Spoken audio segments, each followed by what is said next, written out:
प्यारे बच्चों, class 10th के मैथमेटिक्स के दूसरे चैप्टर बहुपद के सेकंड वीडियो लेक्चर में आपका स्वागत है। आज हम प्रश्नावली 2.2 को पढ़ने से पहले इनके कुछ उदाहरणों को हल करेंगे, जिसमें उदाहरण नंबर 2 सबसे पहले हल करते हैं। इसमें दिया है कि द्विघात बहुपद x² + 7x + 10 के शून्यक ज्ञात कीजिए और शून्यकों तथा गुणांकों के बीच के संबंध की सत्यता की जांच कीजिए।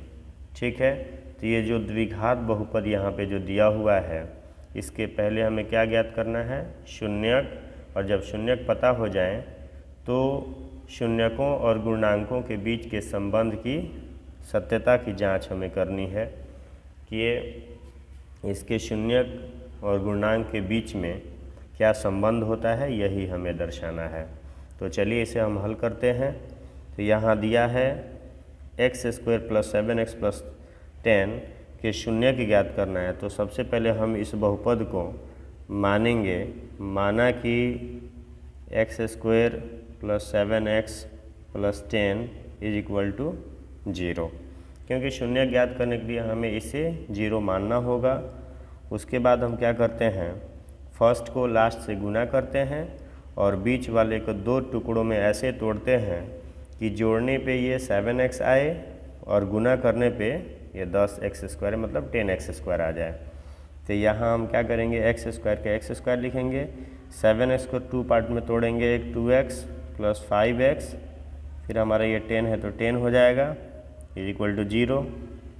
आप देख रहे हो कि x² का x² लिखा, 10 को 10 = 0 0 और 7x को हमने तोड़ दिया 2x और 5x में। 2x को 5x में जोड़ेंगे तो 7x, फिर 2 5 = 10x² हो जाएगा। और फिर हम क्या करते हैं, इस ये x² है और ये 2x है, तो दोनों से x को कॉमन ले लेते हैं। तो यहाँ हमारा x बच जाएगा प्लस यहाँ 2 बचेगा, प्लस यहाँ 5 है और 10 से 5 कॉमन हो जाएगा तो 5 ले लेंगे, तो यहाँ x बचेगा प्लस 2 बच जाएगा, 2 5 = 10। ठीक, अब अगले स्टेप में यहाँ x + 2 दोनों में है, मतलब यहाँ भी x + 2 है और यहाँ भी x + 2 है, तो कॉमन ले लेंगे, तो ये हमारा x + 2 हो जाएगा और यहाँ पे x बचेगा, तो x और प्लस 5 = 0।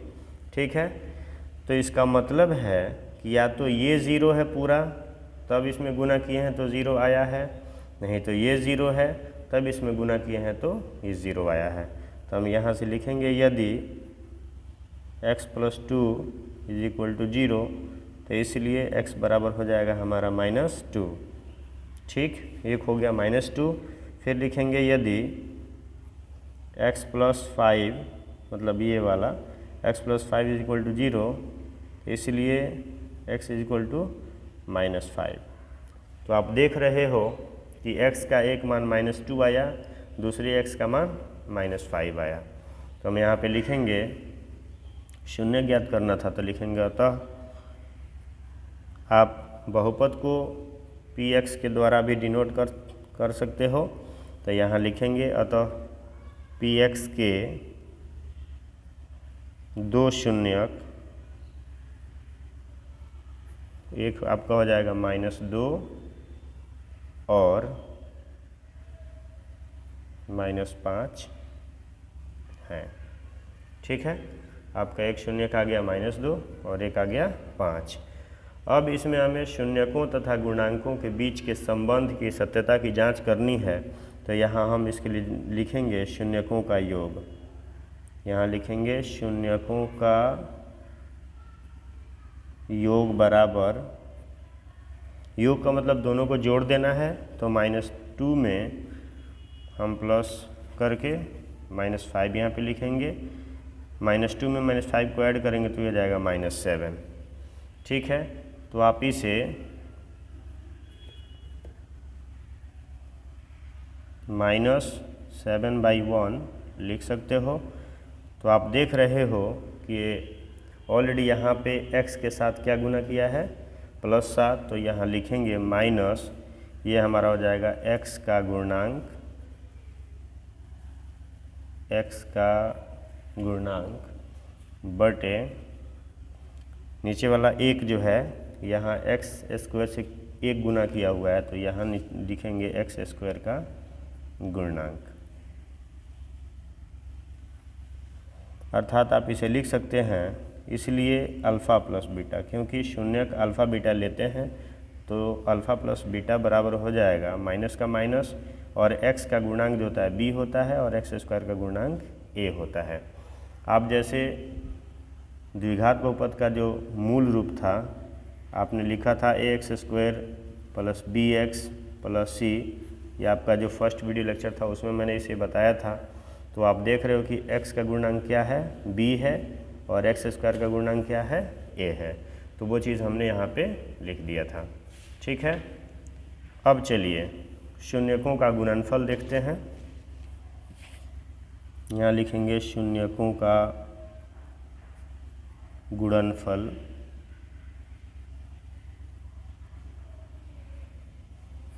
बराबर लिखेंगे -2 है एक शून्यक आपका और एक है -5, इंटू हो जाएगा -5। तो ये -2 में जब -5 से गुना करेंगे तो ये हो जाएगा +10, तो लिख देंगे। ठीक है, आप इसे 10 को 10/1 लिख सकते हो। ठीक है, इतना लिखने के बाद ये जो 10 जो है ये अचर पद है, तो यहाँ लिखेंगे अचर पद, और हमारा हो जाएगा नीचे एक्स स्क्वायर का गुणांक, तो यहाँ आप लिखिएगा एक्स स्क्वायर का गुणांक। ठीक है,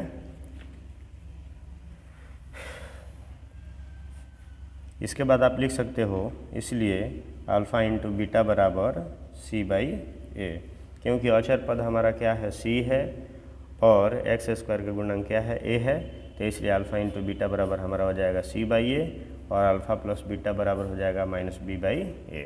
ठीक है, उदाहरण नंबर 3 में दिया है बहुपद एक्स स्क्वायर -3 के शून्य ज्ञात कीजिए और शून्यकों तथा गुणांकों के बीच के संबंध की सत्यता की जांच कीजिए।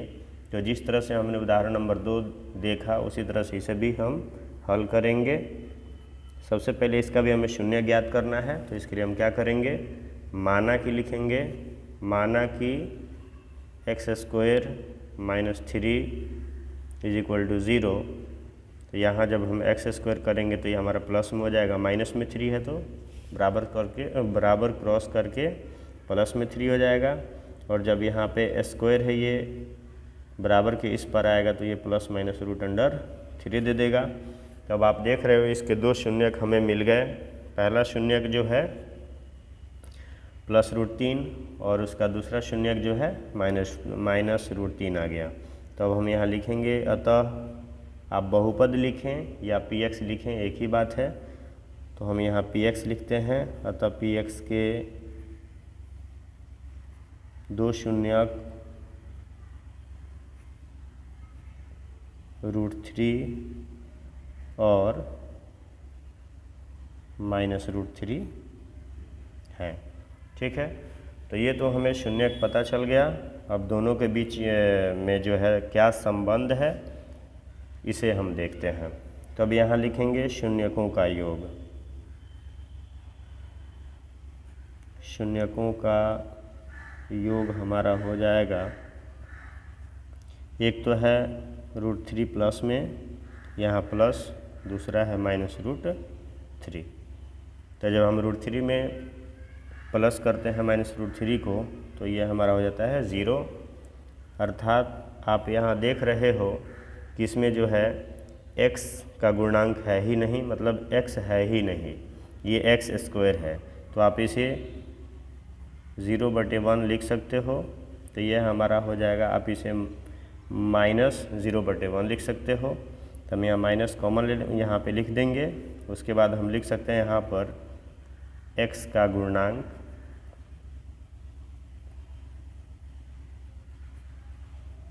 बटे, आप इसे ब्रैकेट में डाल देंगे, ज़्यादा अच्छा रहेगा। फिर यहाँ लिख सकते हैं एक्स स्क्वायर का गुणांक।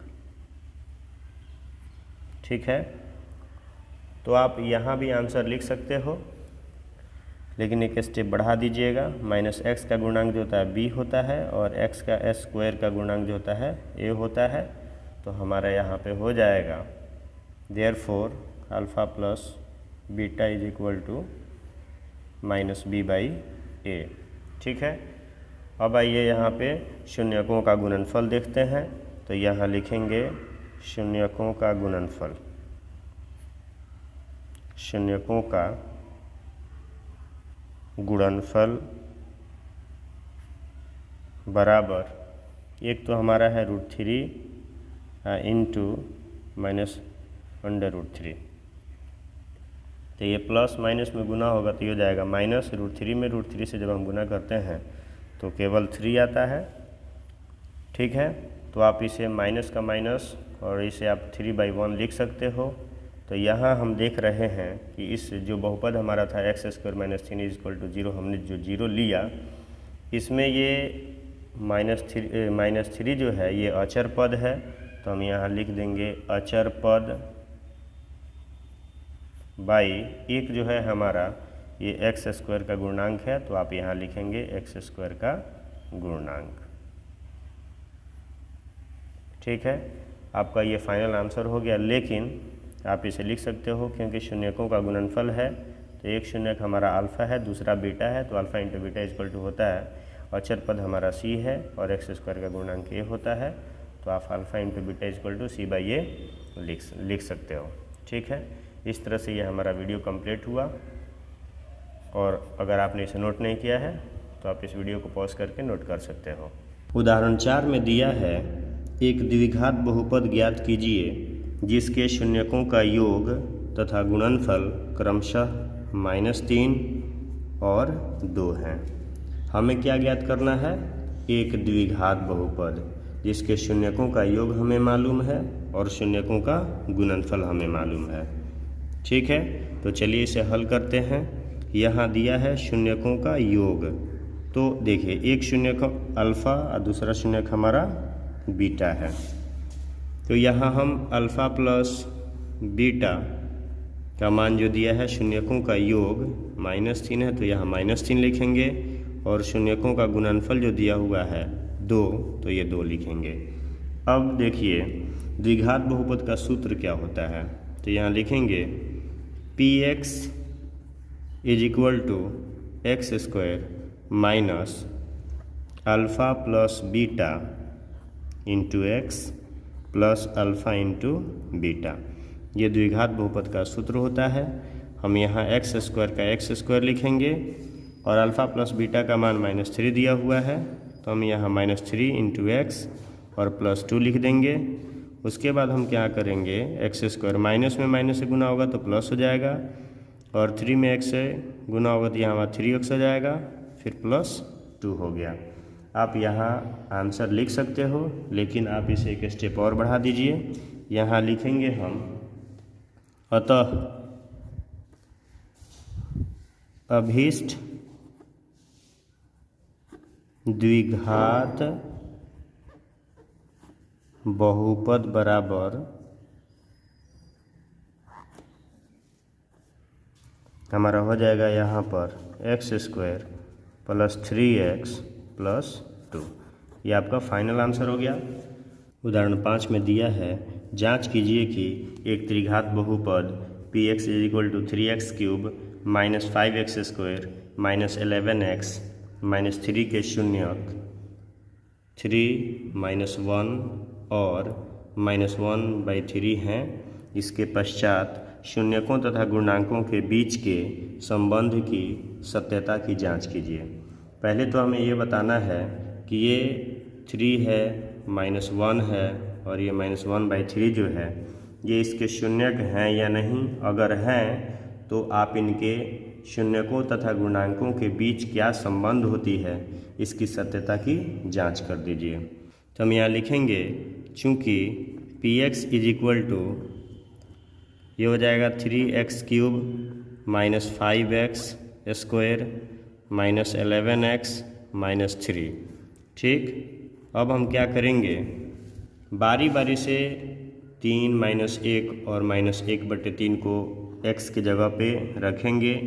अगर शून्य आ जाता है मतलब p3 रखेंगे 0 आ गया, फिर -p1 रखेंगे p-1 ज़ीरो आ गया। फिर p -1/3 रखेंगे, अगर ज़ीरो आ गया तो हम लिखेंगे कि ये तीनों इस त्रिघात बहुपद के शून्यक हैं। तो हम फिर क्या करेंगे, यहाँ पे p यहाँ पे 3 लिखेंगे। p3 = हो जाएगा 3 × 3 का क्यूब -5 इंटू यहाँ 3 का स्क्वायर -11 इंटू 3 और -3 हो जाएगा यहाँ पर। अब यहाँ देखिए 3 का क्यूब जब हम करते हैं तो 27 होता है, ठीक है। और 27 में 3 से गुना करेंगे तो 81 हो जाएगा, माइनस यहाँ 3 का स्क्वायर 9 और 9 बचे 45 हो जाएगा हमारा। 11 से 3 में गुना करेंगे तो 11 × 33 और -3 हो जाएगा, ठीक। अब आप देखें ये 81 का 81 लिखेंगे, ये माइनस में है, ये भी माइनस में, ये भी माइनस में है, तो तीनों को जोड़ देंगे हम। 3 और 3 6, 6 5 11, हासिल 1 हो जाएगा हमारा। फिर 1 और 3 4, 4 और 4 8 हो गया। ये हमारा क्या आ गया 0, अर्थात 3 जो है दिए गए त्रिघात बहुपद का शून्यक है। उसके बाद हम क्या रखेंगे -1, फिर हम यहाँ p -1 रखेंगे तो यहाँ 3 का 3 हो जाएगा इंटू x क्यूब है ना, तो यहाँ हमने x के जगह पे -1 रखा तो यहाँ भी हो जाएगा -1 का क्यूब। उसके बाद है -5, तो -5 x का वैल्यू जो है हमारा -1 का स्क्वायर हो जाएगा, -11 इंटू x के जगह पर -1 हो जाएगा, फिर -3। अब देखिए यहाँ 3 का 3 हो जाएगा इंटू -1 का क्यूब जब करेंगे तो -1 आएगा, -5 का -5, यहाँ -1 का स्क्वायर 1 होता है, फिर माइनस में माइनस से मल्टीपल करेंगे तो ये +11 में 1 से तो 11 हो जाएगा, -3 का 3 कर देंगे, यहाँ हो जाएगा -3, क्योंकि 3 से -1 में गुना करेंगे तो -3 होगा। फिर हमारा 5 से 1 गुना करेगा तो 5 + 11 -3। इसके बाद आप देखेंगे -3 है, -5 है, तो -3 और 5 मिलके 8, 8 में -3 जोड़ेंगे तो 11, 11 माइनस में हो गया, 11 प्लस में हो गया, अर्थात ये भी क्या आ गया 0 आ गया, ठीक है। फिर हम क्या करेंगे, यहाँ p का p रखेंगे और x के जगह पे हम -1/3 रखते हैं। इस पे रख के चेक करते हैं क्योंकि हमें जांच करना है। तो आप यहाँ देखें 3 का 3 हो जाएगा हमारा, x क्यूब के जगह पे हो जाएगा -1/3 का होल क्यूब, फिर -5 इंटू x के जगह पे हो जाएगा -1/3 का होल स्क्वायर, -11 इंटू ये हो जाएगा -1/3 और -3। यहाँ 3 इंटू -1 का क्यूब -1 हो जाएगा, और ये 3 का क्यूब जो होता है 27 मतलब 27 हो जाएगा यहाँ पे। अब आइए -5 का 5 इंटू -1 का स्क्वायर 1 होगा और 3 का स्क्वायर 9 हो जाएगा। यहाँ माइनस में माइनस से गुना होगा तब प्लस, 11 से 1 में गुना होगा तो 11/3 -3। उसके बाद अब देखिए यहाँ 3 9 27, यहाँ हो जाएगा -1/9, -5 एकम 5/9, उसके बाद हो जाएगा +11/3, फिर -3, ठीक। अब हम क्या करेंगे, ये सबका एलसीएम ले लेंगे। तो आप देख रहे हो कि यहाँ 9 है, फिर 9 है, फिर 3 है, फिर यहाँ मतलब यहाँ 1 है, तो इसके एलसीएम हमारा हो जाएगा 9, 9 एकम 9, तो -1 एकम -1 हो जाएगा, फिर यहाँ -5 हो जाएगा, फिर प्लस 3 तिहाई 9 तो 11 तिहाई 33 हो जाएगा हमारा यहाँ पे, फिर -9 तिरका 27, ठीक। फिर हम यहाँ लिखेंगे 9 का 9 हो जाएगा हमारा, 33 प्लस में तो 33 लिख देंगे, -27 और 5 32 और 1 33, 33 से 33 जाएगा हमारा हो जाएगा 0/9, अर्थात ये हमारा 0 आ गया। तो जो ये मान दिए गए हैं 3 -1 और -3, ये दिए गए त्रिघात बहुपद के शून्यक हैं। तो हम लिखेंगे अतः 3 -1 और -1/3 px के शून्यक हैं। ये तो शून्यक आ गया। अब हमें इसमें संबंध दिखाना है। तो चलिए, संबंध के लिए आप जानते हो शून्यकों का योग। तो शून्यकों का योग का क्या सूत्र होता है? Alpha plus beta plus gamma. Alpha plus beta plus gamma लिखेंगे। ये 3 शून्यक हैं। एक का मान है 3 प्लस, फिर ये हो जाएगा -1, फिर प्लस, यहाँ हो जाएगा -1/3। अब देखिए यहाँ लिखेंगे 3 प्लस माइनस -1 प्लस माइनस -1/3। उसके बाद अब हम क्या करेंगे, इसका लघुत्तम ले लेंगे। तो 3 का लघुत्तम 3 हो जाएगा, फिर 3 3 9, -3 एकम 3 और -1। तो ये हमारा हो जाएगा 9 से ये 3 और 1 4 हो जाएगा। तो 9 से 4 गया 5/3। तो ये होता है x² का गुणांक। आप इसे लिख सकते हो -5/3 आप लिख सकते हो। तो यहाँ हमारा हो जाएगा माइनस, और ये हमारा है x² का गुणांक। क्योंकि आप देखिए यहाँ -5 जो है x² का गुणांक है, तो यहाँ लिखेंगे x² का गुणांक। नीचे लिखेंगे हम ये 3 जो है ये वाला है, तो त्रिघात के लिए होता है यहाँ x³ का गुणांक। तो यहाँ हो जाएगा -x² का गुणांक त्रिघात में भी b होता है और बाई a हो गया। तो इसलिए हमारा हो जाएगा alpha plus beta plus gamma equal to -b/a। त्रिघात का भी सूत्र होता है। अब आइए, तो ये तो केवल alpha plus beta plus gamma हुआ। अब हम यहाँ निकालेंगे alpha beta plus beta gamma plus gamma alpha. तो ये देखिए अल्फ़ा का मान 3 है तो 3 लिखेंगे, इंटू बीटा का मान -1 है तो -1 हो जाएगा, प्लस फिर बीटा का मान -1 है तो 1 हो जाएगा। गामा का मान जो है -1/3 है, तो ये -1/3 हो जाएगा। प्लस के साथ फिर लिखेंगे गामा का मान, फिर यहाँ हमारा हो जाएगा -1/3 और इंटू अल्फ़ा का जो मान है हमारा वो दिया है 3, तो यहाँ 3 लिखेंगे। फिर 3 में -1 से गुना होगा तो ये हो जाएगा -3। यहाँ देखिए प्लस में माइनस से गुना होगा तो माइनस, फिर माइनस से माइनस में गुना होगा तो प्लस।